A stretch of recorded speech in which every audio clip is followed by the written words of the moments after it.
Well, hi, and welcome to a video supplement for my written review for the Denon AVR S900. The video is a little long, and I know you might not want to watch all of it, so here's a list of what I'm going to talk about. I'm going to go through the features and connections on the front and back panels, show some of the other hardware in the box, and then go through the setup menu in a little bit of detail. So I'll start with a look at the main unit. So here it is, the front panel. I haven't taken any of the stickers off yet. So to select your input source, there's a knob here that you can twist. You can also set up in the menu to ignore some of them if you want. There are four buttons to directly select a source, and even though they're printed on there for select ones, you can assign them to any ones you want. There's two buttons for zone 2, and then there's some buttons for the FM tuner. There's a dimmer control for the front panel and also a status for the input coming in. There's a headphone jack, an info button, shows you more status. There's sound modes that you can directly access on the front panel, HDMI input, USB port, and then an input for the setup microphone. So now looking at the back of the unit, so the power cord, of course, it's not detachable. Just wanted to point that out, but let's get that out of the way. Looking at some of the other things on the back, so there are two antennas for the built-in Wi-Fi. And they have some nice little connectors there that you can plug them into, keep them in place. Those can be detached because they kind of interfere with some of the inputs, but you can take those connectors off to make it a lot easier to plug things in. So I'll put those up out of the way. So looking at the inputs here, there's your Ethernet jack, your digital audio inputs, one coax and two optical. You have your HDMI inputs. You have 7 on the back, again that one in the front, and you have 2 HDMI outputs. There are 4 sets of analog inputs. You have your subwoofer pre-outs. You have component video inputs, 2 in, 1 out. And then you have a composite video and the subwoofer jacks. So you also have connections for antennas for the built-in tuner. And then the speaker posts, last year's model had ones that you would pull out, spring-loaded. These have the regular twist kind, so you can put bare speaker wire in, or you put banana plugs into the back. So those are the typical ones that a lot of ones have. The Wi-Fi antennas, they have a good range of motion. It's not quite 180 degrees each way, but it's pretty close. So you can swing them around where you want them. So that's the back panel. So here it is in place. I have all the wires hooked up. Before I go through the on-screen setup menu with you, I'm going to point out some of the things that come in the box. Some are pretty standard. For example, it comes with a remote control. Now this remote doesn't control other equipment like your TV or Blu-ray player, but it does have nice large buttons that are easy to find and easy to push. Comes with the Odyssey microphone here. Some of the stuff that's not necessarily standard, this I find particularly nice. Marantz and Denon come with stickers like this. These are stickers to put on your speaker wires and also the cables coming from your components so you can label them.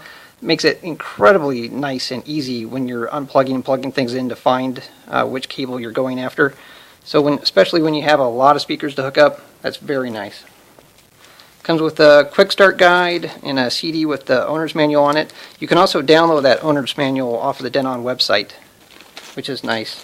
And something which is, I think, new this year, it comes with make your own tripod for this microphone here. So you don't want to set that on top of pillows or boxes. It's nice to have it on a tripod, and if you don't have one yourself, they include one now that you can make, which I think is pretty nice. In fact, let me make that right now. Okay, so here's that tripod all put together. The instructions are very easy to follow, incredibly easy to follow. One of the nice features here is that it has a place here where the two pieces go together where you can decide what height you want it, so you can lock it into place. For example, if you're putting it on top of your couch or you're putting it on the floor. So you can adjust the height of this. You can probably tell here it's fairly tall.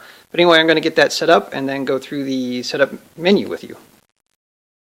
And now the setup menu, which I think is top-notch, but I am going to apologize because when I first did this, the camera was too far away, so some of these images are blurry.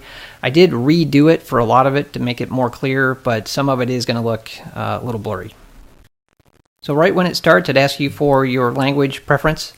Then it goes into the Setup Assistant. This is as soon as you plug it in and turn it on. You can also do it through the main menu. It tells you everything that you should have in place to get going with this. Then it goes through the speaker setup, which I think is very nice. It's very graphical. It shows you how to do various things. So it shows you images about how to connect your speakers. It also, I think this is pretty nice for the first timers. It shows you how to strip speaker wire, and also points out to twist it to get the copper wires in place. It also shows how to insert it into the speaker jacks on the back. So a lot of you already know how to do this, but for people that aren't used to it, I think this is a really nice graphical representation. Then it goes through the various speakers, asks you if you have certain ones, and shows you where to connect them on the back of the receiver. It does turn the amps off when you're doing this, so you're not risking hurting anything. And then it also shows you not only the main speakers, but also where to plug in a subwoofer if you have one.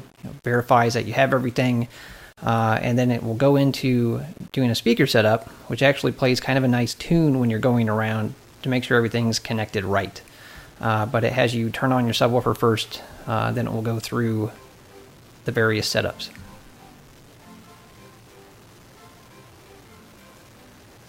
So hopefully you can hear that tune in the background. I'll talk over the top of it, but it's a lot better than just the white noise or the beeps that a lot of systems will do.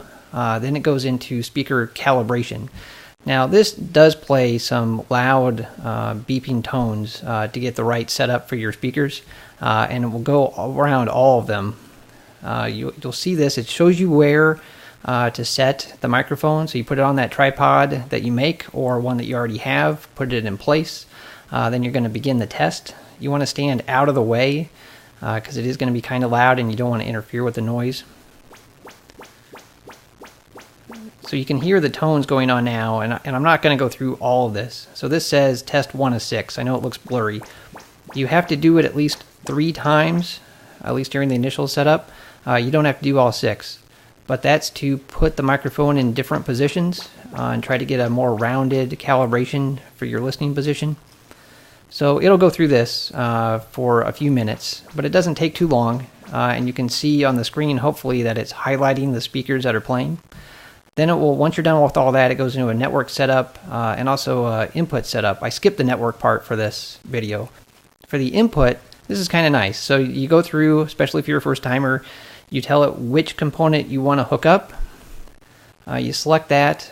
You tell it what kind of connection you have. And then it's going to show you where that connection is on the back of the unit, what its label is. We'll ask you to connect it, and it'll do a connection test then for that. And I'm going to skip that part. Then you can say that you go through all that. You can say you're done. You can either agree or disagree to do the usage data. And then you're all done with the setup. Well, that's the end. Thank you very much for watching. I hope it helped. If you have any questions, feel free to leave me a comment. Thanks a lot.